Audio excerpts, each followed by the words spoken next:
अस्सलाम वालेकुम व्यूवर्स, कैसे हैं? उम्मीद करता हूँ अल्लाह के फजल और करम से आप खैरियत से होंगे। व्यूवर्स, आज की वीडियो में हम वॉशिंग मशीन रिपेयर करेंगे। इसका ये जो चक्कर है ये घूम नहीं रहा। इसकी दो वजह हो सकती हैं, या इसके अंदर कोई चीज़ फंसी हुई है जिसकी वजह से ये चक्कर जाम है, तो या दूसरी वजह इसका जो पट्टा होता है, यानी जो मोटर और इसका लिंक होता है आपस में, यानी मोटर की जो पुली होती है और इसकी जो चक्कर की पट्टे के थ्रू जो है वो मोटर घूमती है, तो ये घूमता है।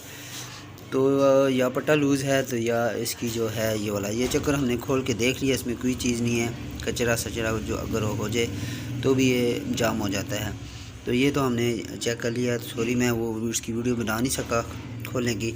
अगर खोला हो तो ये यहाँ से वो स्क्रू ड्राइवर की वजह से आप खोल सकते हैं। तो दूसरा मैं बाकी डिटेल आपको वीडियो में दिखाता हूँ कि पट्टा कैसे चेंज करता है। इसके पट्टे का इशू था, वो लूज़ था। मैं नया मार्केट से लेकर आया हूँ। वो पट्टा कैसे चढ़ाते हैं और फिर उतारते हैं, उसकी वीडियो बनाई है, वो आपको मैं डिटेल वीडियो में दिखाता हूँ।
चलो।